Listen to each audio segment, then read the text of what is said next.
जय Hind dear students. एक बार फिर से आपका स्वागत है आपके ऑनलाइन क्लास में लर्निंग बुक चैनल के माध्यम से। डियर स्टूडेंट्स, आज की क्लास में हम एसिड और बेस की केमिकल प्रॉपर्टीज़ के बारे में पढ़ेंगे जो कि एनसीईआरटी में डिफरेंट एक्टिविटीज़ में दी हुई हैं। आज हम एक्टिविटीज़ के बारे में ज़्यादा फोकस करेंगे जिससे कि आपकी एक्टिविटी सारी तैयार हो जाए। तो आज की जो पहली केमिकल प्रॉपर्टी है, मैंने आपको एसिड की जनरल केमिकल प्रॉपर्टी पढ़ा दी थी प्रीवियस वीडियो लेक्चर में। तो आज का जो एक्टिविटी है, एक्टिविटी आपकी 2.6 है, आप एनसीईआरटी में देख लेंगे। आपसे ये क्वेश्चन पूछता है बोर्ड में, to show that the dilute acid reacts with active metals to liberate hydrogen gas. आपको शो करना है कि डाइल्यूट एसिड में जब हम एक्टिव मेटल के साथ रिएक्शन कराते हैं तो हाइड्रोजन गैस लिबरेट होती है। तो इसका फर्स्ट एग्जाम्पल अगर आप पढ़ें तो आपने फर्स्ट चैप्टर में पढ़ा है कि HCl या H2SO4 या SNO3 या एसिटिक एसिड में जब हम क्या कराते हैं, किसी एक्टिव मेटल के साथ जैसे जिंक के साथ रिएक्शन करा दें या फिर सोडियम के साथ रिएक्शन करा दें तो क्या होता है, हाइड्रोजन गैस निकलती है। और हाइड्रोजन गैस को हम कैसे ऑब्जर्व करते हैं? हाइड्रोजन गैस को ऑब्जर्व करने के लिए हम लोग उसको बर्न करते हैं तो पॉपसॉन प्रोड्यूस करती है। आपके इसके बारे में पढ़ चुके हैं। It is observe that brisk effervescence takes place in the surface of zinc granules. This shows that the reaction taking place with the evolution of a gas. ठीक है। दूसरा, bubbles are formed in soap solution indicates that the sum of the gas is evolved during the reaction of zinc with dilute sulfuric acid या फिर HCl, जो भी आप कह सकते हैं। The gas burned with a pop sound showing that the gas evolved is hydrogen. The same observation is found in all cases. इसका example ये रिएक्शन बोर्ड में बहुत बार पूछा गया है, इसको ध्यान से देख लीजिएगा डियर स्टूडेंट्स। दूसरा जो रिएक्शन मैं बताने जा रहा हूँ, एक्टिविटी 2.7, ये बोर्ड में कई बार क्वेश्चन पूछा गया है, फोकस करिएगा। जिंक का H2SO4 के साथ रिएक्शन तो याद रहता है लोगों को, लेकिन जिंक का NaOH के साथ रिएक्शन भूल जाता है। तो इसको ध्यान रखिएगा, जब हम जिंक को बेस के साथ रिएक्शन कराते हैं तो सोडियम जिंकेट बनता है, ध्यान रखिएगा। Na2ZnO2 बनता है। ठीक है। सेम वही रिएक्शन जैसे कि एसिड रिएक्शन करता है वैसे जस्ट लाइक बेस भी रिएक्शन करता है। तो एक्टिविटी 2.6 और 2.7 दोनों शो करता है कि जब हम किसी एसिड या बेस को डाइल्यूट सोल्यूशन को एक्टिव मेटल के साथ रिएक्शन कराते हैं तो क्या बनता है, हाइड्रोजन गैस जरूर रिवॉल्व होगी और एक सॉल्ट बनेगा। जैसे ऊपर वाले रिएक्शन में अगर आप देखिए तो ZnSO4 बन रहा है और नीचे देखें तो Na2ZnO2 बन रहा है। ठीक है। अगली activity, to show that the reactivity of different metals with a particular acid. अब देखिए डिफरेंट मेटल्स की डिफरेंट एसिड के साथ क्या रिएक्शन होती है ये देख रहे हैं हम। जैसे मैग्नीशियम, जिंक, आयरन और कॉपर, 4 मेटल ले लिया। इन चारों को सबको सेम सिमिलर एसिड के साथ रिएक्शन कराए। जब हमने सिमिलर एसिड के साथ रिएक्शन कराया तो हमने क्या देखा, मैग्नीशियम रिएक्ट्स मोर विगरसली, मतलब रूम टेम्परेचर से क्या बहुत तेजी से रिएक्शन किया। Zinc reacts less vigorously than magnesium and iron reacts slowly and copper does not react at all. ये क्या शो करता है कि सबसे ज़्यादा एक्टिव मेटल कौन है? मैग्नीशियम, फिर कौन है? जिंक, फिर कौन है? आयरन, फिर कौन है? कॉपर। तो एक्टिविटी ऑफ सीरीज यहीं से डिराइव हुई है डियर स्टूडेंट। तो मैग्नीशियम, जिंक, आयरन और कॉपर में सबसे ज़्यादा एक्टिव मेटल कौन है? मैग्नीशियम। ये क्वेश्चन भी बोर्ड में पूछा चुका है तो इसे फोकस करिएगा डियर स्टूडेंट्स। ठीक है, क्लियर है? ऐसी एक्टिविटी पूछी जाती बोर्ड में। ठीक है। दूसरा, metals can displace hydrogen from dilute acid are called active metals. Active metal किसे कहते हैं? जो हाइड्रोजन को डिस्प्लेस कर सकती है एसिड में से। दिलाई अबव हाइड्रोजन, आप जब एक्टिविटी सीरीज देखेंगे अभी तो हाइड्रोजन के ऊपर जितनी मेटल्स होती हैं वो इलेक्ट्रोपॉजिटिव इन नेचर होती हैं। क्या होती हैं? इलेक्ट्रोपॉजिटिव इन नेचर होती हैं। ये देखिए, पोटेशियम, सोडियम, कैल्शियम। पोटेशियम और सोडियम की खासियत ये होती है, reacts explosively with dilute acid liberated hydrogen and reacts less vigorously with dilute so acid less than potassium and sodium, calcium. ठीक है। इसके अलावा देखिए, magnesium, aluminium, zinc, iron, lead के नीचे हाइड्रोजन है। हाइड्रोजन से ऊपर वाली जो मेटल्स होंगी वो सभी एसिड पे से हाइड्रोजन को डिस्प्लेस कर देंगी, लेकिन कॉपर, मरकरी, सिल्वर, प्लेटिनम ये सब एसिड के साथ रिएक्शन नहीं करेंगी, ये ध्यान रखिएगा। अब द हाइड्रोजन जो होंगी वो रिएक्शन करेंगी, ये ध्यान रखिएगा। ठीक है। Next, reaction with metals carbonates and metal hydrogen carbonates, मतलब कार्बोनेट्स और बाइकार्बोनेट के साथ मेटल का एसिड का क्या रिएक्शन होता है।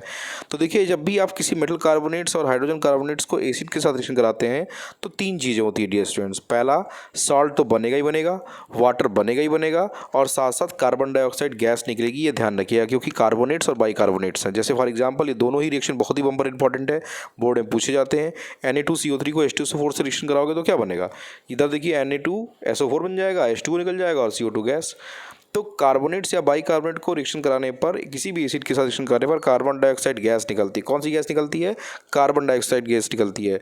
देखिए आपसे एग्जाम में कंपटीशन में पूछता है लाइम स्टोन, चाक या मार्बल। लाइम स्टोन कहा जाए, चाक कहा जाए या मार्बल कहा जाए, इन सब में कैल्शियम कार्बोनेट पाया जाता है। ध्यान रखिएगा, कैल्शियम कार्बोनेट, लाइम स्टोन, चाक या मार्बल। एक्टिविटी पे फोकस करिएगा इसको। लाइम स्टोन, चाक या मार्बल को जब भी किसी एसिड रिएक्शन कराते हैं तो कार्बन डाइऑक्साइड गैस निकलती है, ध्यान रखिएगा, ठीक है। Eggshells also contain calcium carbonate, इसमें भी क्वेश्चन पूछता है। तो लाइम स्टोन पूछा जाए, चाक कहा जाए, मार्बल कहा जाए या फिर एक्सेल कहा जाए, इन सब में क्या बताए? कैल्शियम कार्बोनेट पाया जाता है। Hence they are also reacted the same way the acid as shown above. Carbon dioxide gas is a non supporter of combustion, hence extinguish a burning candle, ठीक है। कार्बन डाइऑक्साइड को अगर आपको पता करना हो तो आप कैसे पता करोगे? सिंपल सा कॉन्सेप्ट है कि उसको पता करने का एक ही तरीका है कि वो नॉन बर्निंग होगी, वो जलेगी नहीं जल्दी, ठीक है। अगली एक्टिविटी 2.9 क्या है? To show that the metal carbonate and metal hydrogen carbonate liberate carbon dioxide on the reaction. Simple सी बात है कि उस बर्निंग जो कार्बन डाइऑक्साइड निकलेगी उसको देखेंगे कि वो क्या करेगी, या फिर क्या कर सकते हैं, दो रास्ता है। एक तो बर्निंग मैच स्टिक ले जाएंगे, वो बुझ जाएगी। दूसरा, आप उसमें कैल्शियम हाइड्रोक्साइड ले लीजिए, कार्बन डाइऑक्साइड पास करेंगे तो वो लाइम हो जाएगा, मिल्की हो जाता है। ये आप पढ़ चुके हैं फर्स्ट चैप्टर में, ठीक है। देखिए आपके सामने है, ठीक है। तो कैल्शियम हाइड्रोक्साइड, वो जो कार्बन डाइऑक्साइड गैस यहाँ बन रही है ऊपर वाले रिएक्शन में, फिगर 2.9 में, वो कार्बन डाइऑक्साइड गैस को जब हम क्या करते हैं, लाइम वाटर में पास करते हैं तो वो कैल्शियम कार्बोनेट वाइट प्रेसिपिटेट के फॉर्म में देता है, ठीक है। और अगर ज़्यादा कार्बन डाइऑक्साइड पास कर देंगे तो क्या हो जाएगा? ये भी क्वेश्चन बहुत पूछा गया है, मैंने बताया, इसको फोकस करिएगा, मार्क कर लीजिए, बहुत ही बम्पर इंपॉर्टेंट है। कैल्शियम बाइकार्बोनेट बनने की वजह से वो चीज़ जो आपको वाइट प्रेसिपिटेट ऊपर मिला था कैल्शियम कार्बोनेट के फॉर्म में, वो डिसअपीयर हो जाता है। तो आपसे क्वेश्चन पूछता है कि कैल्शियम कार्बोनेट में, कैल्शियम हाइड्रोक्साइड में जब स्मॉल क्वांटिटी में CO2 पास करते हैं तो वाइट प्रेसिपिटेट मिलता है, और एक्सेस कार्बन डाइऑक्साइड पास करते हैं तो कौन सा कॉम्प्लेक्स मिलता है? तो क्या मिलता है? कैल्शियम हाइड्रोजन कार्बन मिलता है, ठीक है। चलिए नेक्स्ट, सोडियम कार्बोनेट का HCl के साथ रिएक्शन भी आप कर लेंगे, कोई दिक्कत नहीं है, ठीक है। तो फाइनली आपको देख लिया कि मेटल कार्बोनेट्स हो या मेटल हाइड्रोजन कार्बोनेट्स हो, इन दोनों की खासियत होती है कि ये साल्ट वाटर और कार्बन डाइऑक्साइड गैस निकालेंगे, ठीक है। अब देखिए आपसे क्वेश्चन, ये बोर्ड में एक्टिविटी बेस्ड क्वेश्चन आपसे पूछे जाते हैं। If someone is suffering from the problem of acidity due to over eating, बहुत ज़्यादा खा लिया हुआ कोई, तो उसको क्या एडवाइस करेंगे? Baking soda, sodium hydrogen carbonate, this because baking soda is sodium bicarbonate, this base, और आपकी बॉडी में क्या होता है? HCl बनता है, तो HCl को न्यूट्रलाइज कर देगा, यही रिएक्शन ऊपर वाला होगा, सोडियम हाइड्रोजन कार्बोनेट और HCl, NaCl, H2 और CO2, ठीक है। अच्छा, रिएक्शन ऑफ एसिड और बेस क्या होता है? सबको पता है कि एसिड और बेस आपस में जब रिएक्ट करते हैं तो प्रोसेस क्या कहलाता है? न्यूट्रलाइजेशन। ये भी बहुत बम्पर इंपॉर्टेंट है। When an acid reacts with a base it forms salt and water, this reaction is called neutralisation. Acid plus base gives out salt and water. In the above reaction base neutralisation and acid destroyed its acidity, salt form in neutral in nature, therefore the reaction is called neutralisation reaction, ठीक है। जैसे for example NaCl को NaOH को HCl section कराइए तो base और acid दोनों की प्रॉपर्टी खत्म हो जाएगी, ये NaCl हो जाएगा, ठीक है। अगला, to study the reaction between acid and base neutralisation reaction, कैसे स्टडी करोगे? सिंपल सी बात है कि एसिड और बेस के बीच में अगर आप रिएक्शन कराओगे NaOH और HCl के बीच में और फिनोप्सिलिन इंडिकेटर डालोगे, the solution becomes pink on adding phenolphthalein, showing that the solution is basic in nature. वो ठीक है कि NaOH और HCl के सोल्यूशन में जब रिएक्शन कराते हैं तो क्या होता है? पिंक कलर का हो जाता है फिनोप्सिलिन इंडिकेटर डालने पर। क्यों? क्योंकि सोल्यूशन का जो नेचर होता है सॉल्ट का, वो क्या होता है? बेसिक हो जाता है, ठीक है।